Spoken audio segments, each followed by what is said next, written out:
A note.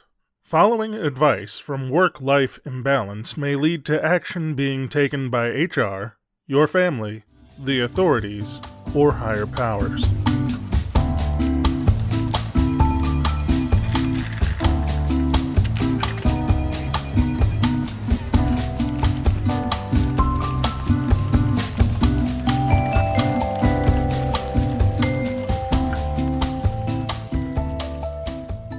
Welcome to Work-Life Imbalance, an advice show focusing on workplace and lifestyle issues.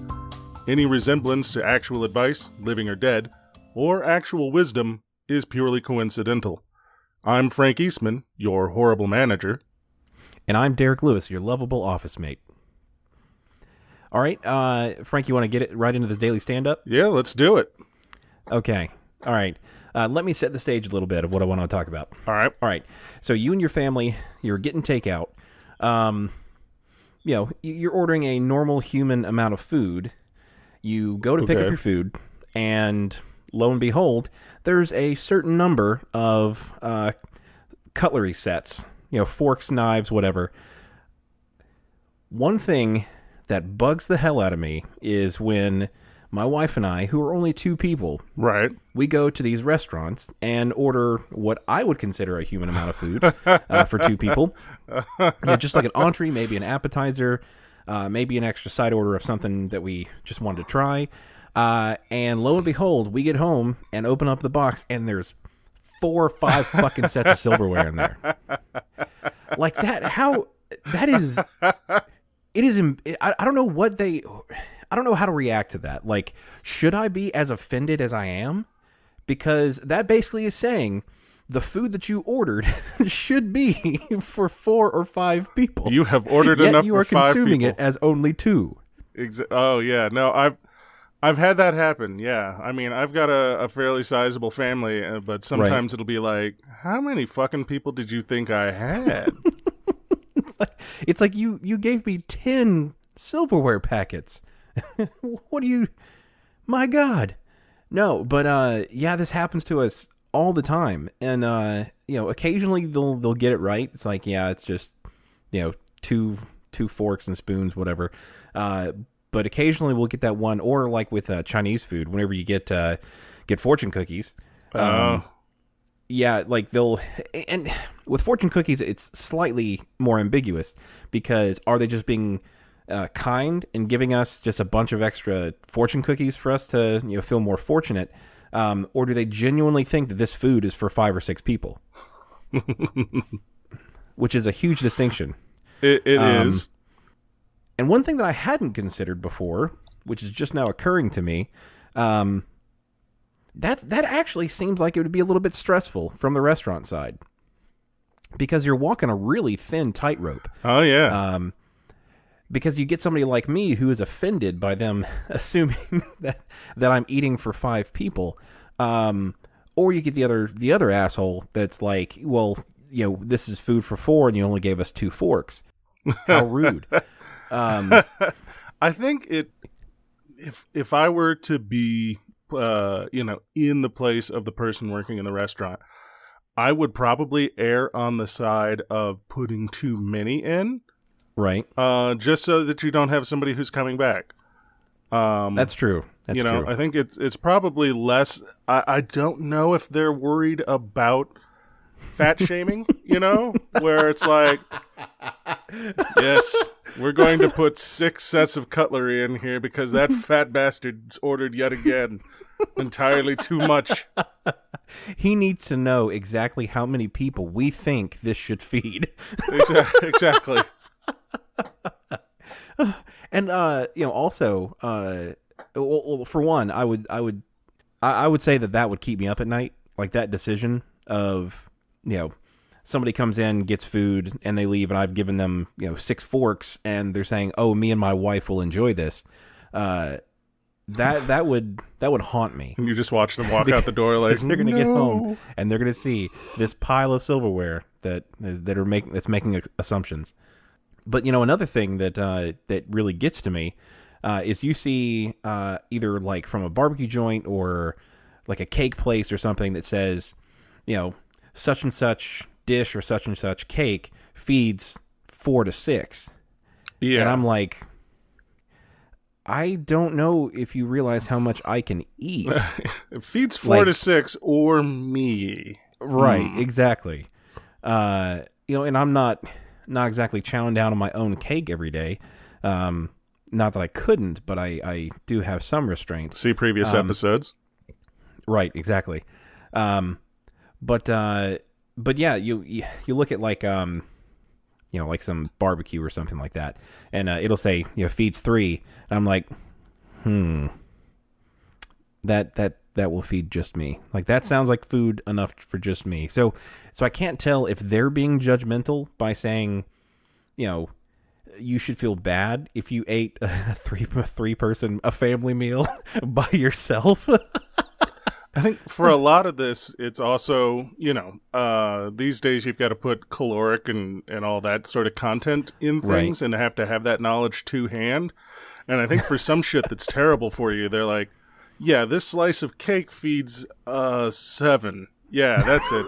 It's 7 people at 100 calories a pop. But it's the size of like a pack of playing cards. It's like, yes. 7 people's worth of calories. Each of you gets a spoonful. That's what we had designed it to be. And I am thankful that they put the caloric values on all the fast food and stuff like that nowadays. But sometimes that will seriously bite me in the ass, because there are some certain sandwich places where they are just super high calorie. I don't want to put any one particular sandwich place on blast, but yeah, you walk in there and Firehouse, we're looking at you. That is exactly what I was thinking. Okay, so we are putting Firehouse on blast. Good. You walk in, and on their large subs that are, no sides, no nothing, just by themselves, are like 1,500, 1,800 calories. Like, I have no shit. I have walked into Firehouse twice in the last few months, thought I knew what I wanted, read the menu, got depressed, and walked out. Like, I am not even joking. One time I was by myself, and the second time I was with Jessica, and we go in, we look at the menu, and the one that I want is probably something like beefy, cheesy, something something tasty. And I look at it, and just for one sandwich for one person, their normal size is like 1,300, 1,400 calories. The fully engulfed apartment complex sub. Yeah,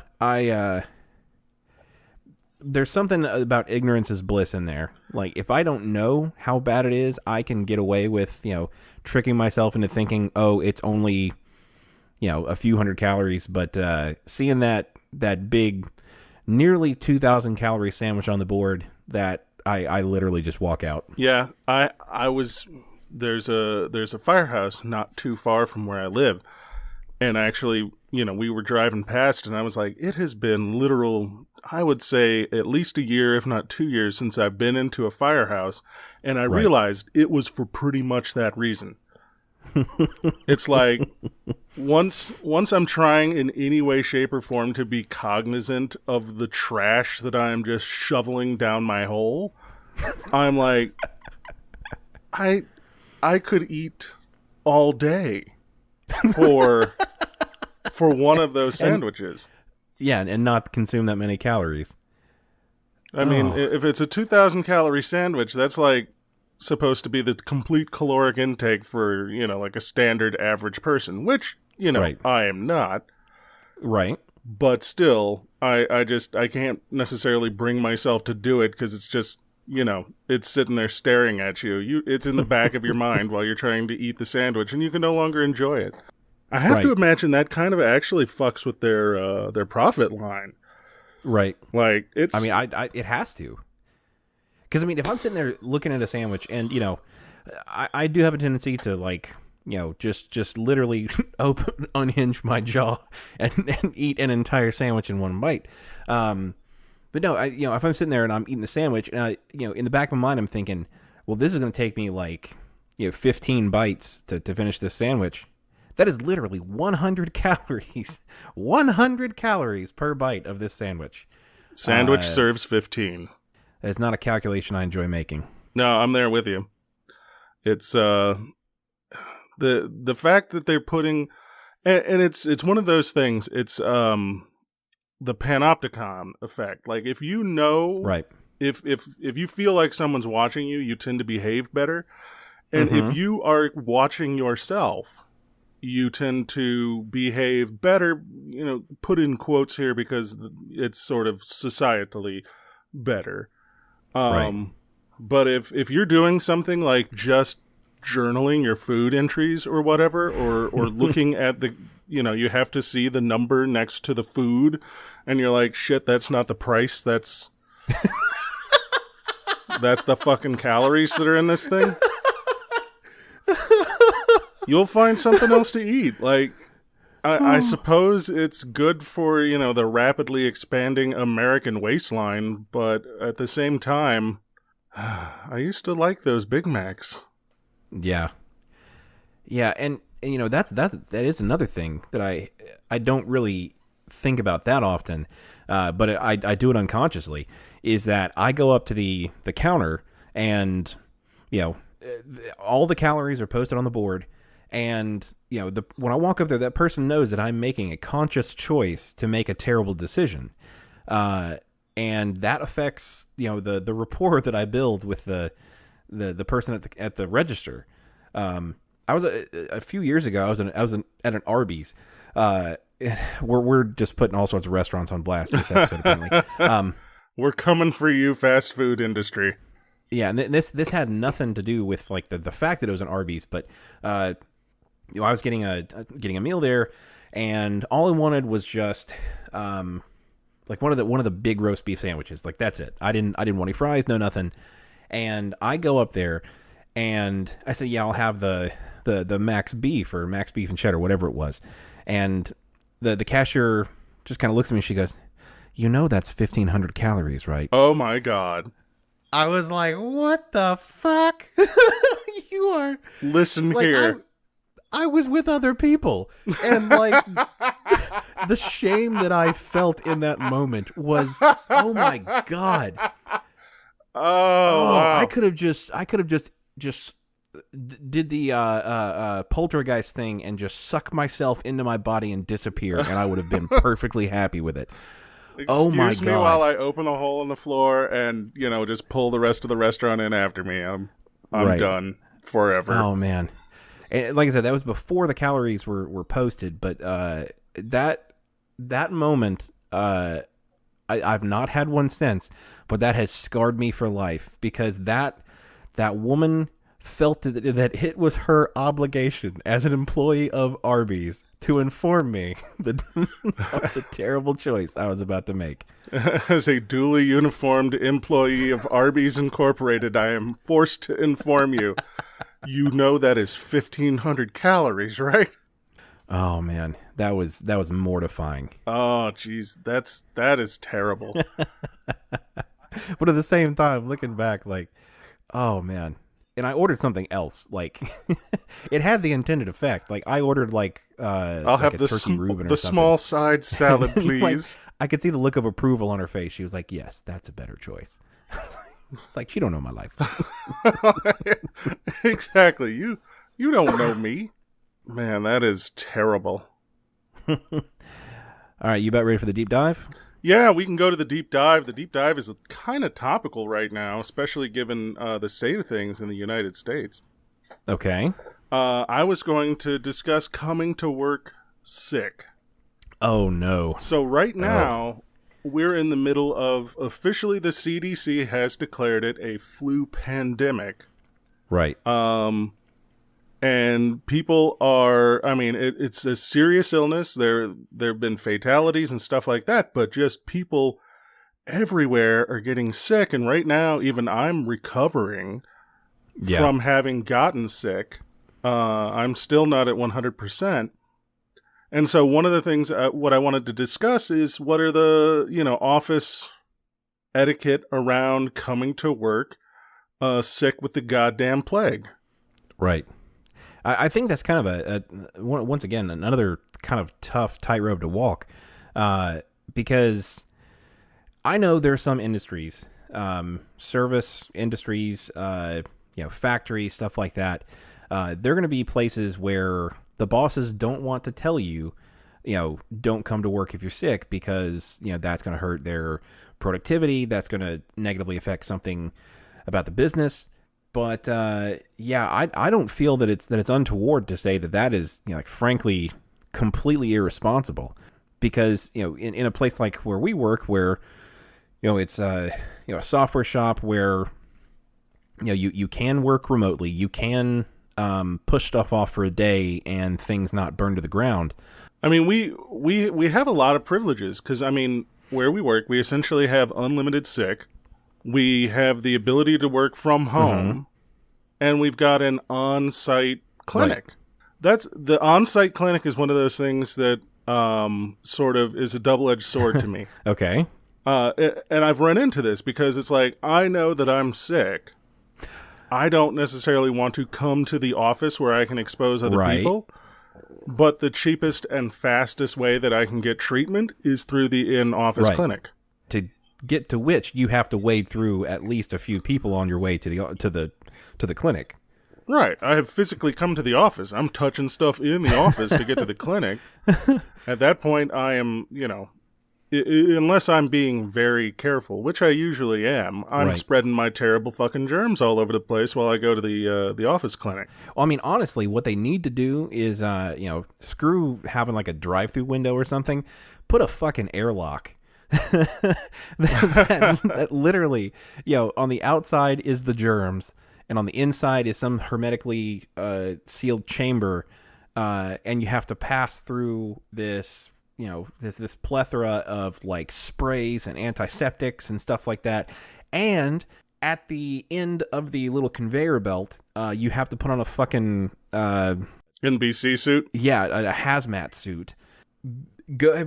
Having the clinic in a place where they can where patients can infect people on the way to it, that's bad. That's real bad. Yeah, it seems a little counterproductive in terms of like preventing illness in the office. Not that I'm knocking the in-office clinic, because that has been super awesome. It's been a huge boon.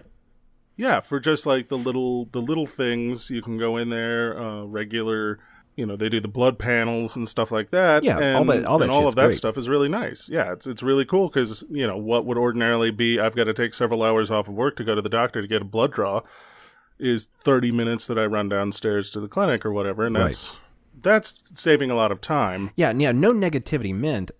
I'm just saying that what I think we should convince a lot of our coworkers to do is to drop a suggestion into the suggestion box that says, all it says is just airlock, hazmat suits for clinic. That's it.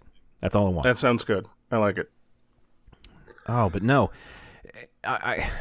It's especially poignant now with the fact that there is a literal epidemic of flu on our hands, and we've had, I mean, this last like 2 or 3 week period has been either having people out and not being able to physically enter. Some of them can't even like get off the couch, like they're physically unable to move, and on the other hand, we also have people that we are intentionally telling them to leave the premises because they're showing signs of flu. Yeah.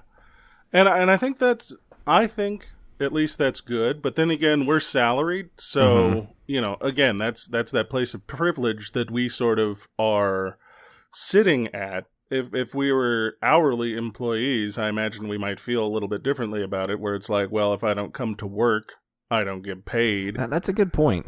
But for salaried people, there's not really any excuse to not, at least for people in our industry and with the privileges that we have in terms of, plenty of sick leave, the ability to work remote when needed, and stuff like that. I think definitely if you're coming to work and you have those assets at your beck and call, I'm going to go out on a limb and say you're being an asshole. I agree with that wholeheartedly, because just from like a business perspective, and obviously I'm a software guy.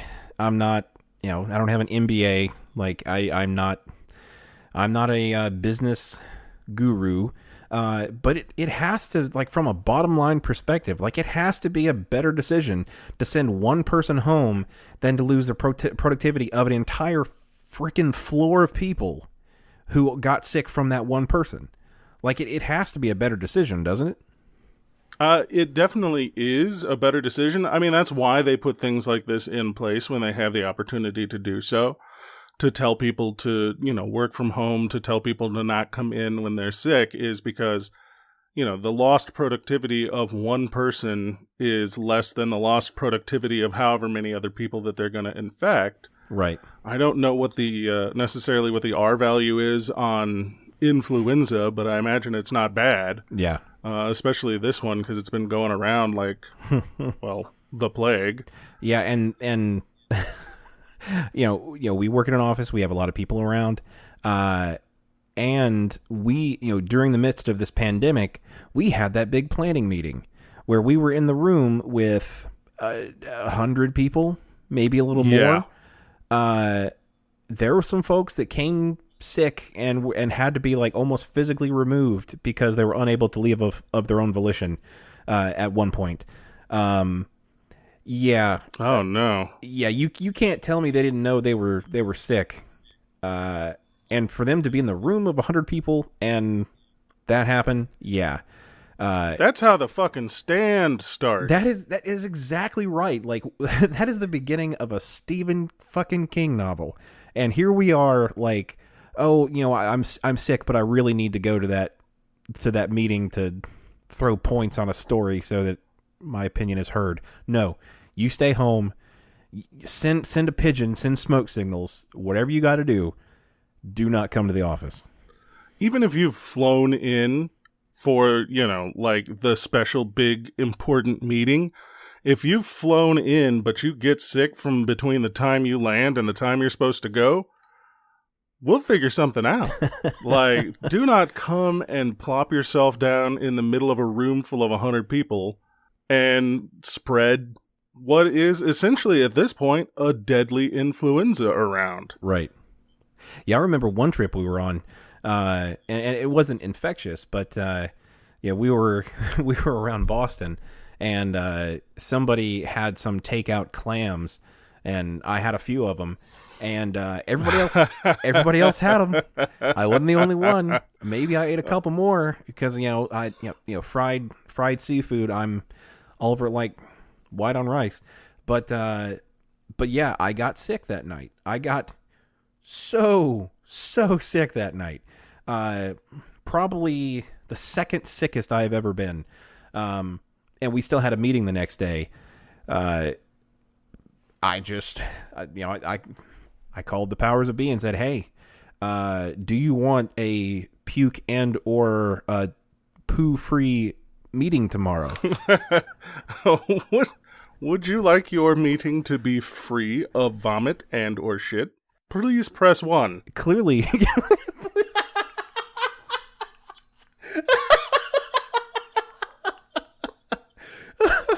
Oh my God. Oh yeah, that would be a great automated menu.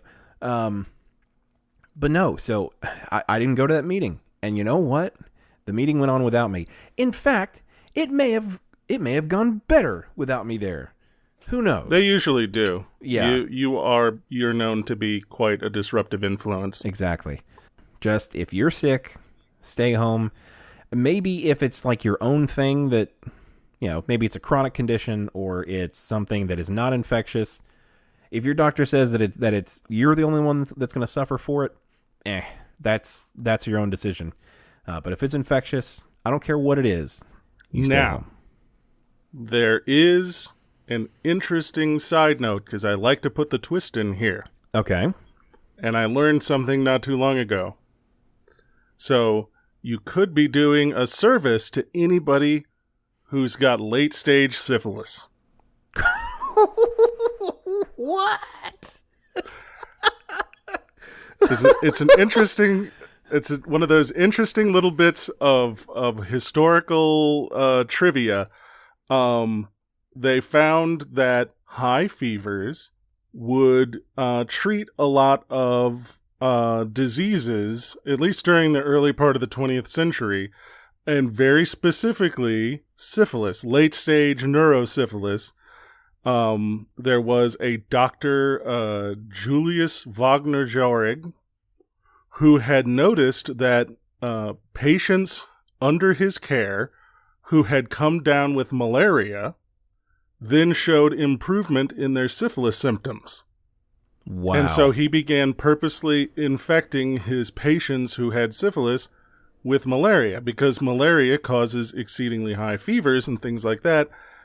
And the theory is that the high fever, which is the body's natural immune response system trying to basically bake out the bad, right, and raise your operating temperature to above what the bacteria and or virus can withstand. Right. Apparently, syphilis is relatively prone to dying off at high temperatures, and so if you can get the body to rise to a high enough temperature, it'll treat syphilis. So, oh my God! Did the patients know they were being infected with malaria?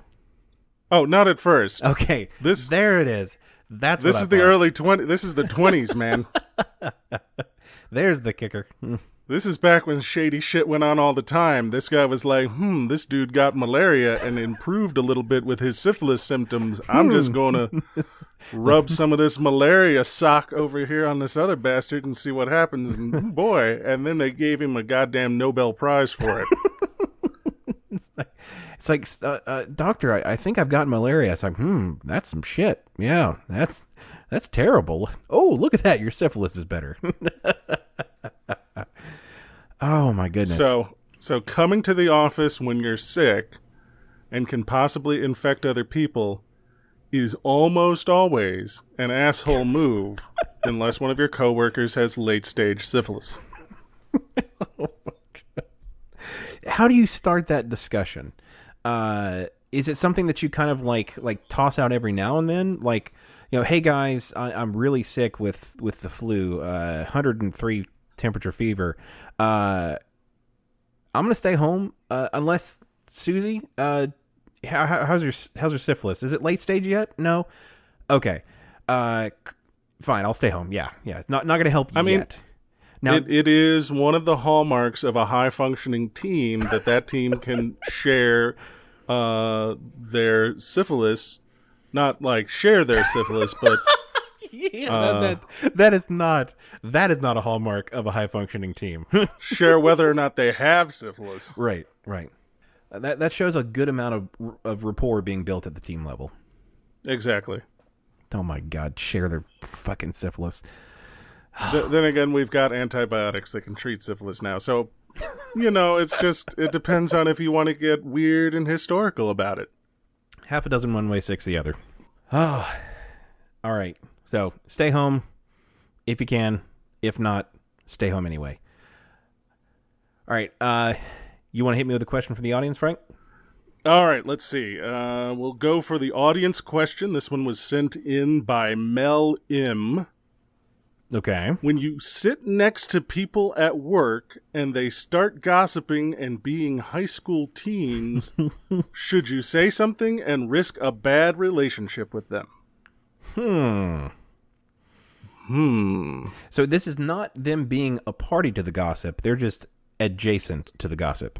Yeah, if you are gossip adjacent, or if we want to take this exceedingly literally, if people at work suddenly become high schoolers, aging in reverse and or some sort of the movie Big situation, should you say something about that? I think I'd have a hard time not, addressing the fact that they are rapidly Benjamin Buttoning. That's kind of a tough situation. Now, if the gossip is about you, I think this situation's a little cut and dry. If you're within hearing distance of gossip about you, that's right. just sort of them calling you out. So I thought that this was something that we would be, like, okay, you're gossip about me, trial by combat type of thing.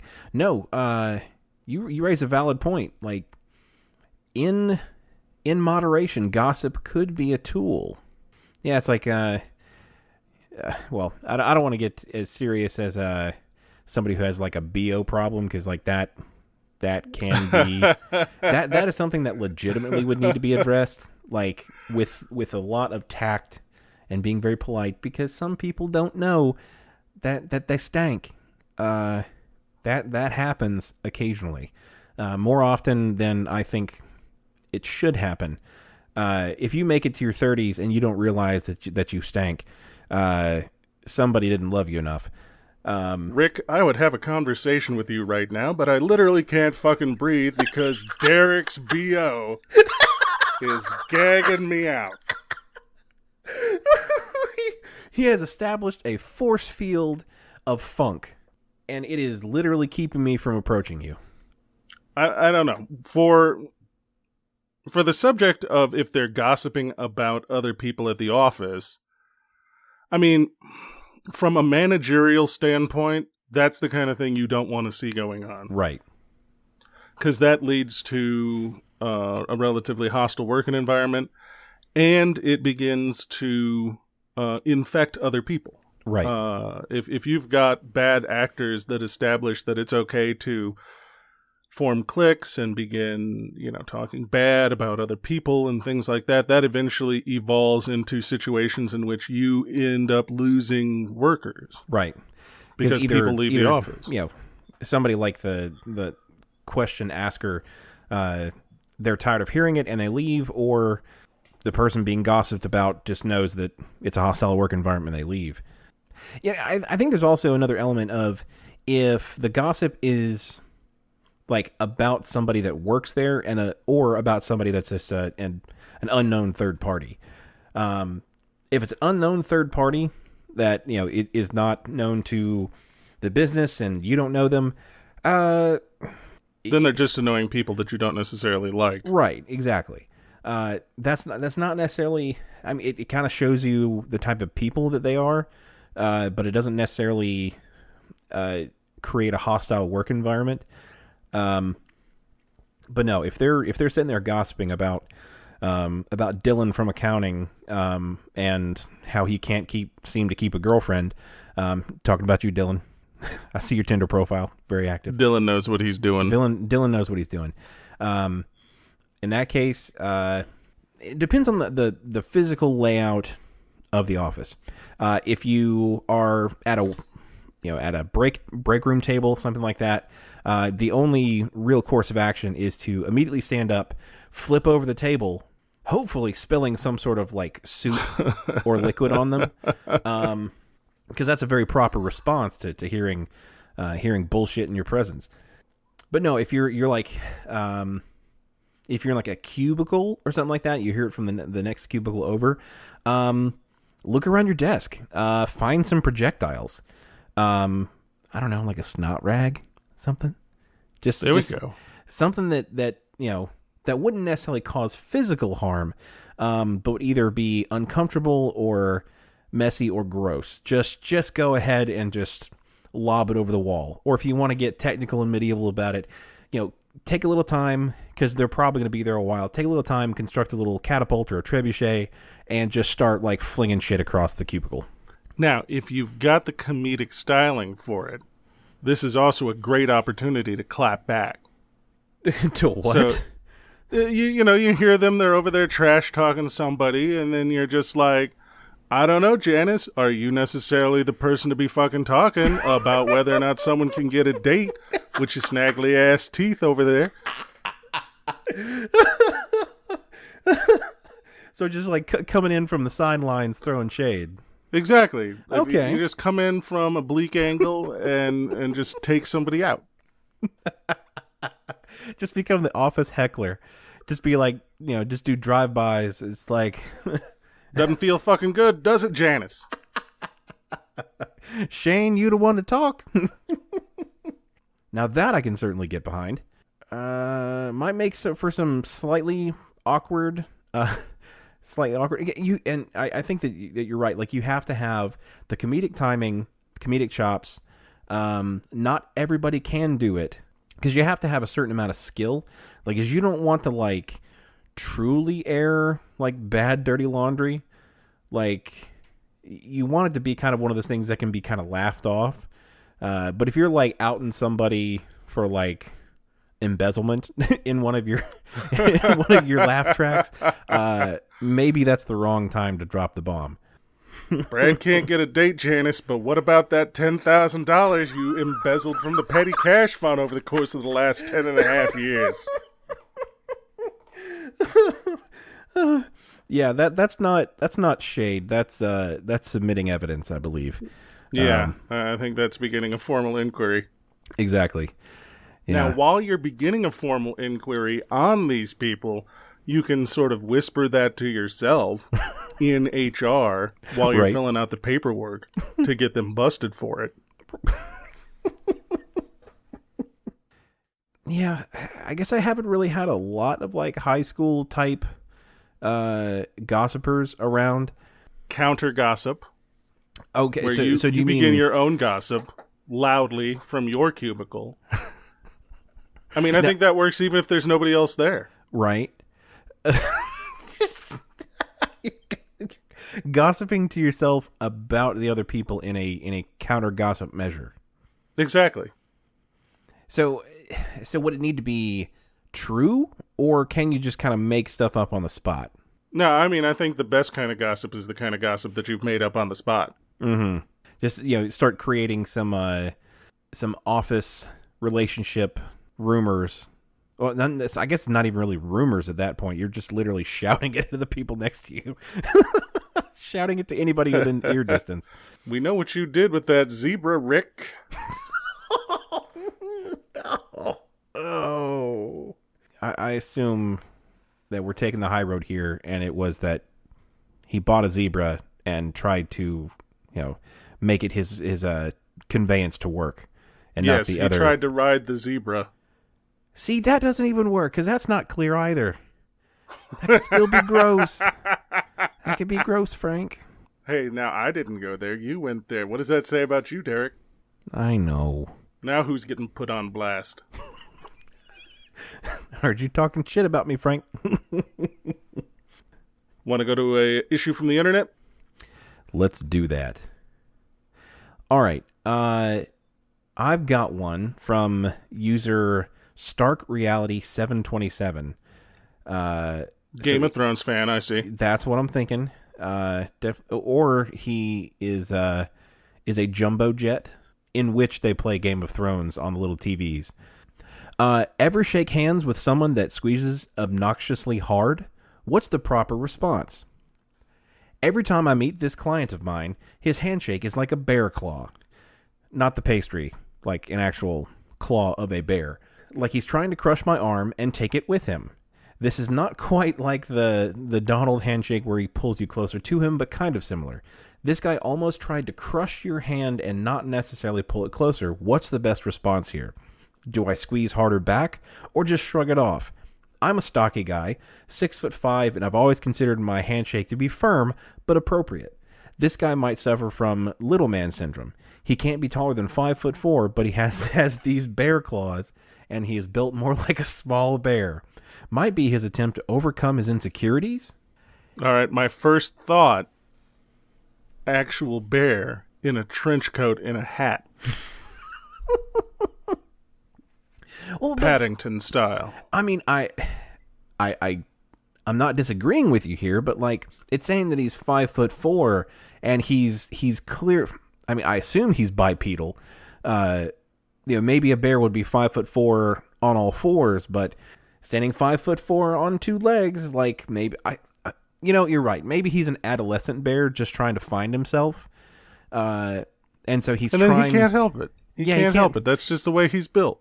He's just trying the business world, trying to figure out his path in life, and obviously a trip through some sort of professional setting is just another stepping stone along his journey.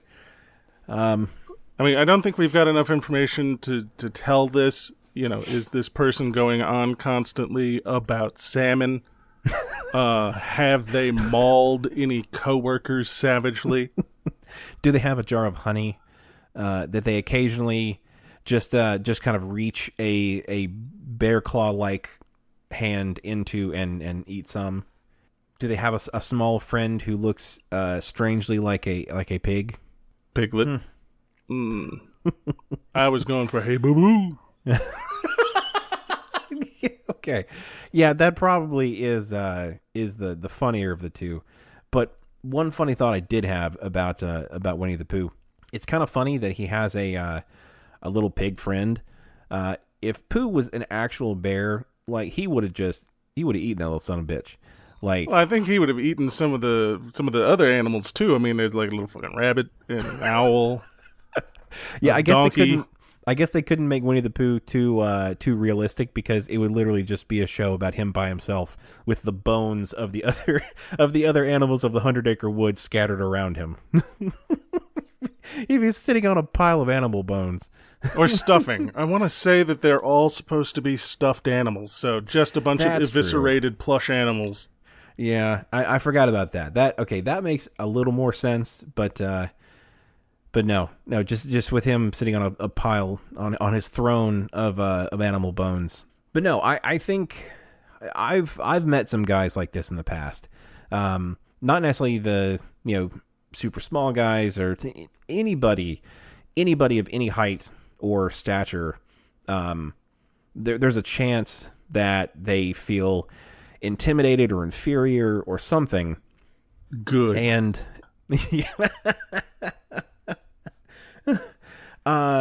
and they feel like they want to prove themselves, or that the only way they think that they can have a significant value or significant standing in the workplace is by sheer intimidation or asshole moves. It's kind of hard to traverse, because if they're somebody that's on your same level, yeah, not too hard to fix that one, because it's like, hey, we have the same exact job. Like, you're being a little bit of a douche. Stop shaking my hand so hard. Or you can approach it even more gingerly, if you want to at least assume that they're not intentionally being an asshole. If they are being an asshole, then you can ratchet up the counter assholishness as much as you want to. But no, if they're your boss or somebody that's like kind of upwards and over in the organization, yeah, that's a little bit tougher. It can be tougher if it's your boss, because otherwise I would say that the only response is to crush their hand until you can feel the bones of their joints becoming powder in your grip. That's the only possible response, unless, of course, it's your supervisor. Yeah, you want his hands to be supple and pliable for when he's typing in his in payroll. That's true. If you can't like physically like enter in your hours for the week, that might be detrimental. So unless you like crush his non-dominated hand. And if he's a small guy and he's your supervisor, I can see that's probably, I could see a smaller person going for the dominance play, like, right. I've got to do this because I feel intimidated. Right. It's tough going through the world. I mean, 6'5", I guess, is all right.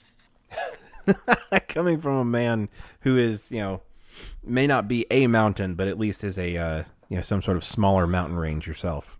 I'm a foothill or so. I don't know. But, and that's the thing. I've run up against, some people want to call it the small man syndrome, or just, right. Guys who are feeling a little... Well, a lot of guys move through the world with their egos just sort of delicately placed in front of them like a fine piece of fucking china. Right. And they find someone who's bigger than them, and for whatever reason they take that as a deflatement of their ego. Right. And they feel like they've got to do something to get back over. It's like, I'm a big guy, but I know there are bigger guys out there, and or... I know there are taller people. I know there are heavier people. I know there are people who are more muscular. It just happens. Like, there's always going to be somebody out there. That doesn't necessarily mean I'm not, the best of all of them. Right. I just have that confidence within myself. I don't need to project that outward. Your humility is truly something to admire, Frank. Yeah, I'm humble about it. Humble brag. No, but I think you're exactly right. I think that there's some folks just take their physical manifestation of their form as something to either be proud of or ashamed of or whatnot. And I don't know. As somebody who has always been either I've had self-esteem problems in the past where I was, in high school and whatnot. I was bigger than most of my peers, and maybe I got picked on a bit, things like that. Sometimes your physical form gets in the way of who you feel like you are on the inside.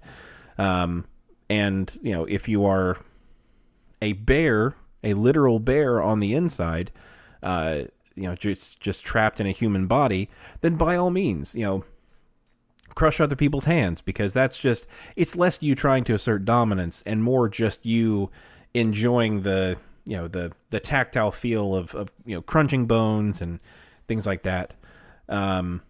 This could definitely be an outward manifestation of internal shit this guy is working out.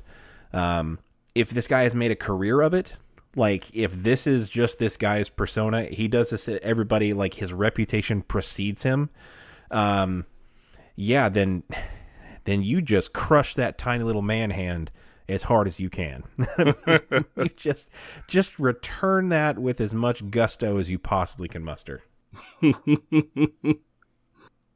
I'm trying to read through some of the responses to see some other things, but yeah, it looks like the consensus is by far just crush the guy. So, Frank, when you and I met a few years ago, right? I immediately noticed that you were a large-statured man, very, very tall, very, very broad about the shoulders. And me being a maybe a normal-heighted, large-statured man, while your physical frame is intimidating, I did not feel the need to roll over and expose my soft underbelly flesh so that you will not kill me. I've over time, maybe that was my I've own matured hubris to the point where I don't require that from everyone who comes into my presence. Right. Mostly because it's a fucking time sink. All that groveling, and because I think you go to the supermarket and you'd be asking somebody, it's like, hey, where are the mandarin oranges? Oh God, now he's on the floor. Please stop, please. Jesus. I just need to know where the oranges. Yes, I understand, but where are the oranges? That could cause a lot of problems for you. I can see that. No, but yeah, I did not feel that you were somebody that I needed to conquer to show my superiority. I'm pretty sure we shook hands while we were since we both started on the same day. Yep. Shook hands of two strangers, and didn't know you were going to be working around me. Maybe if I had known that you were going to be my scrum master, I might have been throwing my weight around a little bit more, or tried to, just to see how much purchase I could find. Of course, then, I would need medical assistance to return to my cube. Exactly. Like, I'm glad that you didn't, because as you said, we ended up working together, and then I would have been like, fuck, now I've got a one-handed developer. Right. What the hell am I going to do with that? I have a developer with multiple crushed limbs. Yeah, that's inefficient. I try to avoid inefficiencies where possible. Well, so, like I said, I am a relatively normal-heighted person. I mean, how have you ran into anybody that has done that to you in the past or tried to? Oh yeah, I mean it's something that happens to me not infrequently, especially meeting people. As I said, there's a lot of guys out there who wear their fragile egos, this male fragility on their sleeve, and they especially out drinking. It happened a lot more often when I was in bars. Yeah. More often than I am these Oh, days. yeah. I can imagine that being a much more a place that would bring that out a lot more quickly than an office place. You get a couple of drinks in them, and they're like, "Oh, I'm going to come over here and I'm going to shake your hand, and I'm going to show you that I've been, taking it to the gym and I've been working out." And here's the thing: most of the time, I've just got superior leverage and surface area. just physical, just physical hand size. Like you can be sitting there with one of those spring-loaded things, just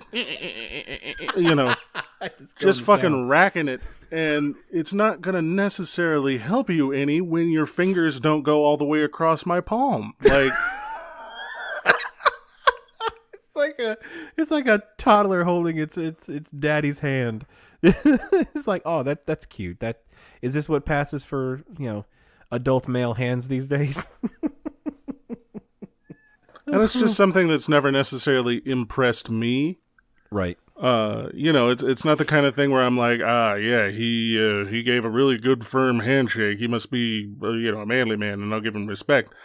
Usually it has the opposite of the intended reaction. They're trying to show how manly they are. And right. In attempting to show how manly they are by one-upping me in the manliness, they've just managed to demonstrate that they're insecure. Right. Yeah, and I think that you bring up a really good point, is that it may not be like wholly generational, because I think that, everybody, every generation has its outliers, and maybe this is part of it.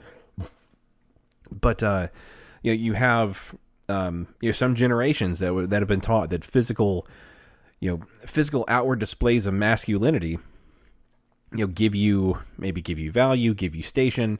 So that kind of like, toxic masculinity, that's been bred into certain generations or certain populaces, or, just, parent to parent, get somebody who has a jerk dad that just wants to, he likes to shit on people, and he wants to make sure his son likes to shit on people too. Yep. Maybe this guy that, the guy who's trying to crush the other guy's hand, maybe he had, maybe he had a dad who literally they would have, before he was allowed to eat food at the dinner table, he would have to cause physical harm to his father's hand through a handshake. He would have to earn his meals through that. So it's unlikely that trial by handshake was part of his meal, but it could have been. You don't know. But yeah, that kind of outward display of like toxic masculinity. Luckily, for the most part, I've dodged most of that. I guess because I don't really exude like manliness in any shape, form, or fashion. So it's like, you really only want to play a game if it's going to be a challenge. So somebody might come up to me and realize, this will not be a contest. I'm not really in the mood to take candy from a baby, so just not gonna do it this time. No, so that may have been my my artificial deterrent for things like that. It's like, well, I mean, sure, I am more manly than this adult man child. So yeah, that gains me no bonus points. Yeah, I think you're always free to, when they bring the noise, to respond right in kind. So they tried to bring, the super firm handshake. You can go ahead and put them on their knees. Right. It's when you start doing that around, because here's the thing, there's always going to be a bigger guy. Right. There's always going to be, some dude who's been taking it to the gym more than you. Right. And if you're going around and because you're able to, squeeze down this dude and that becomes your thing, you're going to end up running into somebody that you can't do that to. And so it's just better to not start at all. Yeah, because once you do run into somebody that is not going to put up with your shit, like you may be permanently disfigured. You may end up running into that actual bear in a trench coat. Right. I think that in this case, and if it's not something that I would have done before, I think I will do this now. You know, the kind of the Justin Trudeau, the PM of Canada, take his approach to whenever you come up to somebody who is trying to exert dominance by a handshake, you just kind of go maybe a little further than he did, and wrap them in a warm, loving embrace. They go for the handshake, maybe meet him, but then just kind of keep going. Just pull it on in. Just wrap your warm arms around them. I found that works really well where, you know, they go in for the super strong handshake and then I just pull them into the hug. And it's not like the bear hug. It's the slow hug where I'm just like, shh, let it happen. Let it happen. And who knows? Maybe that all that bravado in the moment of true tenderness between, you know, two adults, maybe it will all fall away. And he'll just start sobbing, and you'll be able to help him through a moment of very important major growth. Yeah, he'll start telling you about his family life and how about he doesn't feel appreciated. He just wants to be.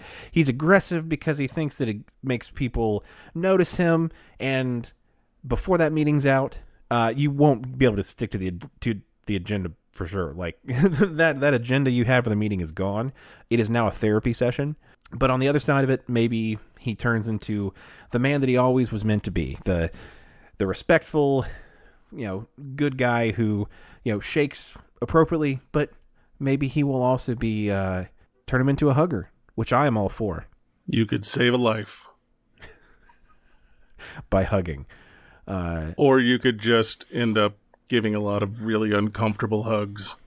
Look, I am a consensual hugger of my male coworkers. There are a few guys that I've built up a lot of rapport, and normally I'll let my coworkers, you know, hug me first. You know, I'm not just gonna be like, you got to feel them out, you got to figure out who's okay for the hug.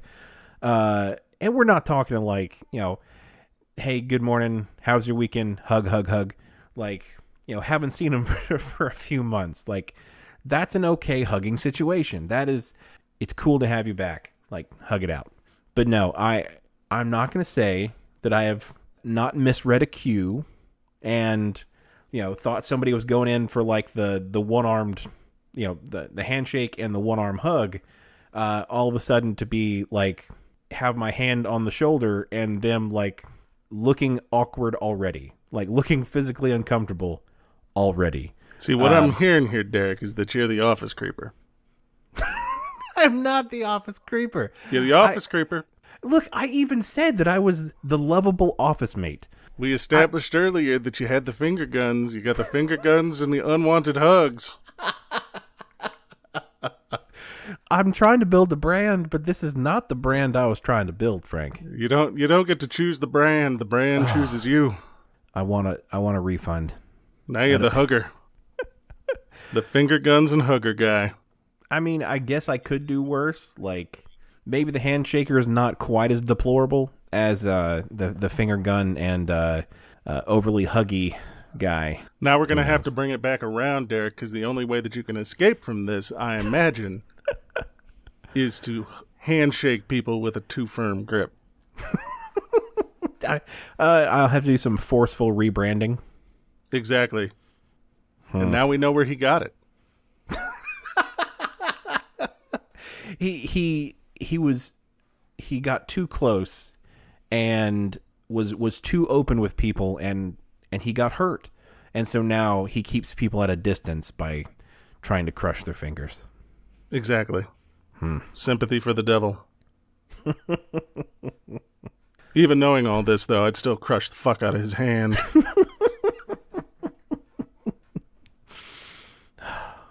As well you should. All right. Well, I think we've squeezed just about enough out of this handshake question as we possibly can. I agree. Send your questions on workplace or lifestyle issues to questions@WLIcast.com. This has been the Work-Life Imbalance Podcast. I'm Frank Eastman. I'm Derek Lewis. And with that, I think we're going to have to transfer you.